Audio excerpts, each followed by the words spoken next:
اور دوسرا وظیفہ آج لے جائیں وچ از توبہ ان استغفار. کثرت سے توبہ کریں اپنے گناہوں پہ، ندامت اور استغفار. اور توبہ ہے کیا؟ اس کی 3 شرائط ہیں. اگر حقوق اللہ کے بارے میں توبہ کرے انسان، نماز چھوٹ گئی اس کی، کہ اس پہ پچھتانا، شدید ندامت اور ریگریٹ.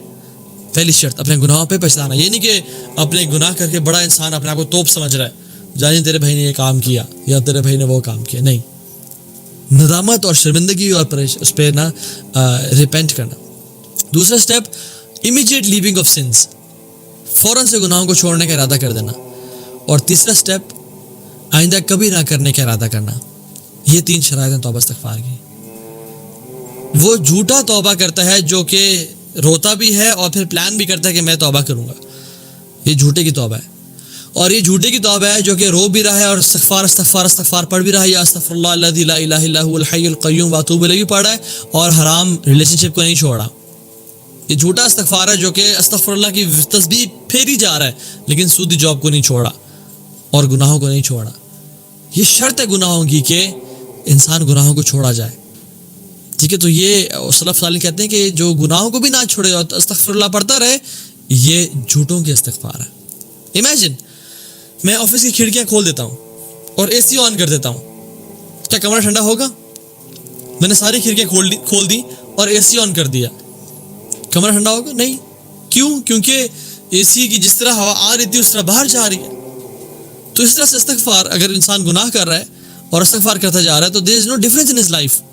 گناہ بھی کر رہا ہے اور استغفار بھی پڑھتا جا رہا ہے. جیسے اے سی بھی آن ہے اور گھر کی کھڑکیاں بھی، دروازے بھی کھلے ہوئے ہیں اور گھر میں کوئی فرق نہیں پڑا. جو مقصد تھا کیا کہ کولنس ہو کمرے میں، ٹھنڈک ہو، وہ اچیو نہیں کر پا رہا. تو استغفار کا جو مقصد تھا کہ انسان اپنے گناہوں کو بخشوائے اور رب کی رضا کو حاصل کرے، وہ انسان نہیں حاصل کر پا رہا کیونکہ وہ اس گناہ کو نہیں چھوڑا. امام حسن البصری رحمہ اللہ سے پوچھا گیا، ان کے پاس کچھ لوگ آئے باری باری کر کے. ایک شخص آیا، اس نے کہا کہ شیخ ہمارے علاقے میں قحط پڑ چکا ہے، آپ کوئی ہمیں دعا پڑھنے کو بتائیں، کوئی عمل بتائیں، کوئی وظیفہ بتائیں. تو انہوں نے کہا کہ تم کثرت سے اپنے گناہوں پہ رو اور استغفار کرو. یہ پڑھو، یا ربی تبت الیک، استغفر اللہ واتوب الیک، یہ پڑھو. تو اس نے کہا ٹھیک ہے، چلا گیا. ایک شخص آیا کہ امام حسن البصری میرے پاس اولاد نہیں ہے، اللہ نے مجھے اولاد نصیب نہیں کی، مجھے کوئی وظیفہ بتائیں. تو انہوں نے کہا تم کثرت سے استغفار کرو. ایک شخص آیا، اس نے کہا کہ جو ہمارے ہاں نہر تھی، جو پانی جا رہا تھا وہ سوکھ چکی ہے، کچھ وظیفہ بتائیں. انہوں نے کہا استغفار کرو. ٹھیک ہے، ہمارے ہاں فصلیں نہیں اگ رہی، بارشیں نہیں ہو رہی، انہوں نے کہا استغفار کرو. مختلف مسائل لوگ لے کے آئے. اللہ تعالیٰ نے، امام حسن البصری رحمہ اللہ نے ان کو سب کو سیم جواب دیا. تو جو لوگ ساتھ بیٹھے ہوئے تھے وہ حیران ہو گئے اور کہا کہ مسائل تو سب کے مختلف ہیں. امیجن ایک ڈاکٹر کے پاس انسان کوئی ڈائریا کی شکایت لے کے آ رہا ہے، کوئی کینسر لے کے آ رہا ہے، کوئی برین ٹیومر لے کے آ رہا ہے، اور ڈاکٹر سب کو سملر ٹریٹمنٹ دے رہا ہے، سملر گولی دے رہا ہے. تو وہ حیران ہو گیا کہ آپ نے سب کو ایک ہی ٹریٹمنٹ دیا، کیا وجہ؟ تو انہوں نے کہا میں نے قرآن سے دیا. تم نے کیا قرآن نہیں پڑھا؟ سورہ نوح نہیں پڑھی؟ فَقُلْتُ اسْتَغْفِرُوا رَبَّكُمْ إِنَّهُ كَانَ غَفَّارًا يُرْسِلِ السَّمَاءَ عَلَيْكُمْ مِدْرَارًا وَيُمْدِدْكُمْ بِأَمْوَالٍ وَبَنِينَ وَيَجْعَلْ لَكُمْ جَنَّاتٍ وَيَجْعَلْ لَكُمْ أَنْهَارًا. تم فَقُلْتُ اسْتَغْفِرُوا رَبَّكُمْ، تم توبہ استغفار تو کرو اپنے رب کے سامنے. إِنَّهُ كَانَ غَفَّارًا، وہ بہت معاف کرنے والا ہے، وہ بہت بخشنے والا ہے. یرسل السماء علیکم مدرارا، وہ تم پہ بارشیں برسائے گا. وَيُمْدِدْكُمْ بِأَمْوَالٍ وَبَنِينَ، تمہاری مال سے اور بیٹوں سے مدد کرے گا. وَيَجْعَلْ لَكُمْ جَنَّاتٍ، تمہارے لیے ایگریکلچر لینڈ پرووائڈ کر دے گا، تمہارے کھیتوں کو رونق بخش دے گا. وَيَجْعَلْ لَكُمْ أَنْهَارًا، اور تمہارے لیے نہریں جاری کر دے گا. تم توبہ استغفار تو کرو.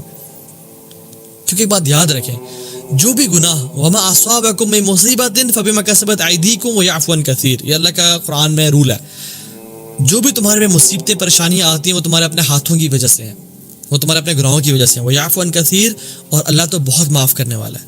تو ہماری لائف میں جو پرابلمز ہیں they are directly proportional to our sins. When our sins increase, our problems increase. When our sins decrease, our problems decrease. اور گناہ اگر انسان کر لے اور مشکلات ہوں تو پھر کس طرح سے ان کو کم کرے؟ توبہ استغفار سے ان کو ختم کر دے.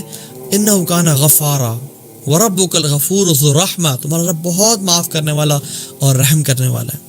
میں کیا کروں گا؟ ما یفعل اللہ بعذابکم ان شکرتم وآمنتم، میں کیا کروں گا تمہیں عذاب دے کے اگر تم شکر گزار اور ایمان والے بن جاؤ. یرید اللہ ان یتوب علیکم اللہ یرید ان یتوب علیکم، اللہ تعالیٰ چاہتے ہیں تمہیں معاف کر دیں. التائب من الذنب کمن لا ذنب لہ، گناہ سے توبہ کرنے والا ایسا ہی ہے جس نے کبھی گناہ کیا ہی نہیں تھا. تو جیسے گناہ معاف ہوتے ہیں تو انسان کی پرابلم مشکلات بھی کم ہو جاتی ہیں، جو عذاب اور مشکلات ہوتی ہیں وہ کم ہو جاتی ہیں. اور اللہ تعالیٰ کی پنشمنٹ، اللہ تعالیٰ ان دو بستیوں کو عذاب نہیں دیتا جن میں دو کوالٹیز ہوں، ان میں سے ایک بھی ہو. یا تو اللہ کے نبی موجود ہوں بیچ میں تو اللہ تعالیٰ عذاب نہیں دیتے. اللہ تعالیٰ فرماتے ہیں وما كان اللہ لیعذبہم وانت فیہم، اے رسول صلی اللہ علیہ وسلم ہم ان کو عذاب تب تک نہیں دیں گے جب تک آپ ان کے اندر ہیں. اب اللہ کے نبی تو چلے گئے صلی اللہ علیہ وسلم، آپ کیا کریں ہم لوگ. اب دوسری چیز وما كان اللہ معذبہم وہم یستغفرون، اللہ تعالیٰ ان کو تب تک عذاب نہیں دیں گے جب تک وہ توبہ استغفار کرتے رہیں گے. یہ جو کووڈ-19 آیا ہے، یہ جو لاکھوں لوگوں کی جاب چھوٹ گئی ہیں، یہ جو لاکھوں لوگوں کے بزنس تباہ ہو گئے ہیں، یہ جو سیلاب اور زلزلے آتے ہیں، یہ جو بیماریاں آ رہی ہیں، لاکھوں لوگوں کی وفات ہوئی ہے، اس کی کیا وجہ؟ ہمارے اپنے گناہ. ہر چیز اللہ کی طرف سے خیر والی ہے. والشر لیس الیک، ہر شر اس کی طرف ہم منسوب نہیں کریں گے. شر ساری کی ساری ہمارے اندر سے ہے، ہمارے اپنے نفس کی طرف سے. اللہ تعالیٰ، اللہ کے نبی صلی اللہ علیہ وسلم حالانکہ ان کے اگلے پچھلے گناہ معاف، لیغفر اللہ لک ما تقدم من ذنبک وما تاخر، اے نبی آپ کے اگلے پچھلے گناہ معاف کر دیں. ہم ایک ہی محفل میں بیٹھے ہوئے ہیں، 70 سے 100 دفعہ استغفار کرتے ہیں. یہ رسول اللہ صلی اللہ علیہ وسلم کر رہے ہیں. میں اور آپ کس کھیت کی مولی ہیں جو ہم توبہ استغفار نہیں کرتے؟ ایک حدیث میں آتا ہے، اگرچہ اس کی سند ضعیف ہے لیکن اس کا مطلب بالکل صحیح ہے، اور قرآن و حدیث کے دلائل اس پہ ثابت کرتے ہیں، مینس کہ یہ اس کا مطلب صحیح ہے. فرمایا ملازم الاستغفار، جس نے استغفار کو لازم پکڑ لیا، جعل اللہ من کل ضیق مخرجا ومن کل ہم فرجا ورزقہ من حیث لا یحتسب.